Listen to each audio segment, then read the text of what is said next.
नमस्कार आदाब दोस्तों। तो चलिए आज हम फिर लाए हैं देश दुनिया की तमाम छोटी बड़ी ब्रेकिंग न्यूज। तो खबरों को स्टार्ट करने से पहले आपसे छोटी सी रिक्वेस्ट है दोस्तों, अगर चैनल पर नए हैं तो चैनल को सब्सक्राइब करें, नोटिफिकेशन को ऑन करिए और वीडियो को लाइक करें, अपने दोस्तों के साथ ज्यादा से ज्यादा शेयर करें। तो आज की सबसे पहली और बड़ी खबर में आपको अयोध्या में रामलला के मंदिर की प्राण प्रतिष्ठा के आमंत्रण पर हो रही सियासत में किसान नेता राकेश टिकैत ने भी एंट्री कर ली है। राकेश टिकैत ने कांग्रेस पार्टी का बचाव करते हुए बीजेपी पर निशाना साधा। उन्होंने कहा कि मंदिर के प्राण प्रतिष्ठा का न्योता बीजेपी के लोग बांट रहे, इसी बात से लोगों को ऐतराज हो रहा है। बीजेपी के लोग इस पर सियासत करे क्योंकि न्योता देने का काम मंदिर ट्रस्ट की कमेटी का है। राकेश टिकैत के मुताबिक राम मंदिर का राजनीतिकरण करने के बावजूद बीजेपी को चुनाव में कोई फायदा नहीं होने वाला है। राकेश टिकैत का कहना है कि बीजेपी का राम प्रेम सिर्फ दिखावा है, वह तो ईवीएम को ही असली राम मानती है।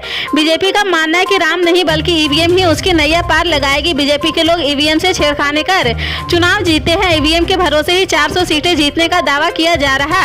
भारतीय किसान यूनियन के प्रवक्ता राकेश टिकैत प्रयागराज के माघ मेले में पिछले 2 दिनों से प्रवास पर है। वह यहाँ देश भर से आए किसान प्रतिनिधियों के साथ पंचायत कर रहे हैं।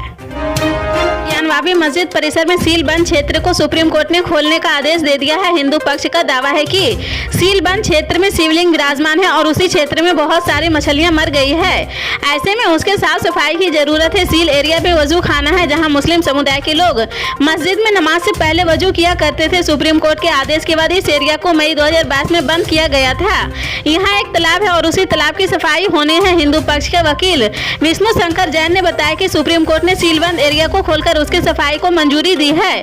उन्होंने बताया कि सालों से यह एरिया बंद है और पहली बार खुलने जा रही सीलबंद एरिया में किसी की एंट्री नहीं थी। मुस्लिम पक्ष के भी यहाँ वजू करने पर रोक था। मुस्लिम समुदाय के लोग भी जब मस्जिद में नमाज के लिए जाते तो उन्हें परेशानी होती है और वो भी सील एरिया की सफाई के पक्ष में। सफाई का काम वाराणसी के जिलाधिकारी निगरानी में होगा। आम आदमी पार्टी के राज्यसभा सांसद राघव चड्ढा ने मंगलवार को बीजेपी पर हमला बोला। उन्होंने लोकसभा चुनाव को लेकर बड़ा ऐलान करते हुए कहा कि बीजेपी के खिलाफ इंडिया गठबंधन के दल मिलकर लड़ेंगे और जीत हासिल करेंगे। चंडीगढ़ में मेयर पद के चुनाव के लिए कांग्रेस के साथ सीट शेयरिंग की जानकारी देते हुए उन्होंने कहा कि इंडिया गठबंधन की जीत का रख चंडीगढ़ से चलेगा। यह बीजेपी से पहला मुकाबला होगा। प्रेस कॉन्फ्रेंस कर राघव चड्ढा ने कहा कि 18 जनवरी को होने वाला मेयर चुनाव कोई आम चुनाव नहीं है। राघव ने कहा कि यह चुनाव राजनीति की तकदीर और तस्वीर बदलने वाला है। लोकसभा चुनाव में विपक्षी दलों के बीच बेहतर तालमेल का संकेत देते हुए राघव चड्ढा ने कहा कि 2024 का चुनाव बीजेपी बनाम इंडिया गठबंधन होने जा रहा है। चंडीगढ़ मेयर का चुनाव बताएगा कि आगे इंडिया गठबंधन बनाम बीजेपी का जो भी मुकाबला होगा तो उसका परिणाम क्या होगा। यह केवल चंडीगढ़ ही नहीं, कश्मीर से कन्याकुमारी तक जाएगा। अयोध्या को मॉडल सोलर सिटी के रूप में परिवर्तित करने का प्रयास योगी सरकार कर रही। भारत में पहली बार सोलर बोट के जरिए सरयू यात्रा कराने की तैयारी है। सोलर पावर इन्वेल्ड ई बोट के सरयू में उतारा गया है। उत्तर प्रदेश नवीन एवं नवीनीकरण ऊर्जा अभिकरण ने अयोध्या की सरयू नदी में बोट सर्वे के नियमित संचालन की रूपरेखा तैयार कर ली है। सरयू घाट किनारे बोट को अनसेबल करने के लिए कोने कोने से कल पुर्जा और अन्य साजो सामान मंगाए गए हैं।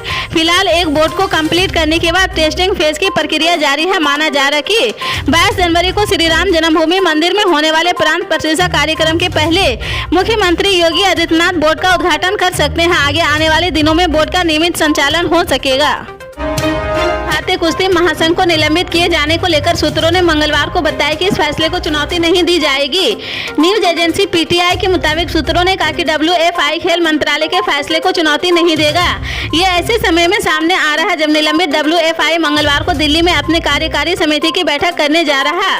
खेल मंत्रालय की चेतावनी के बावजूद राष्ट्रीय चैंपियनशिप को मेजबानी के अपने फैसले से पीछे नहीं हटेगा।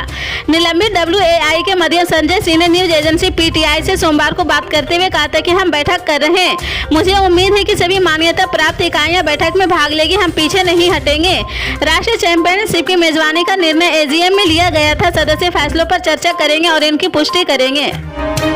दिल्ली समेत पूरे उत्तर भारत में अगले 2 दिनों तक कोहरा और शीतलहर का असर बरकरार रहेगा। हालांकि इसके बाद मौसम में थोड़ी सुधार की गुंजाइश है। भारत मौसम विज्ञान विभाग यानी IMD अपने पूर्वानुमान में बताया कि पश्चिमी विक्षोभ का असर अब कमजोर पड़ रहा है और जिसका असर अब केवल हिमालय के क्षेत्रों में है।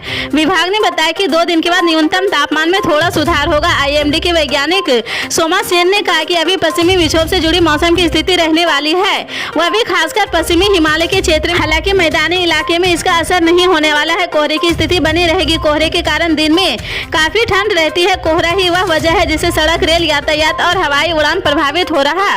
पूरे उत्तर भारत दिन का मौसम बहुत ठंडा रहा और क्योंकि कुछ दिन आसमान साफ रहे, इस वजह से न्यूनतम तापमान में गिरावट दर्ज की गई। हम उत्तर भारत के कई हिस्सों में शीतलहर की स्थिति देख रहे हैं। इसी तरह की पल पल के अपडेट जानने के लिए जुड़े रहें आप न्यूज के साथ। मिलते हैं।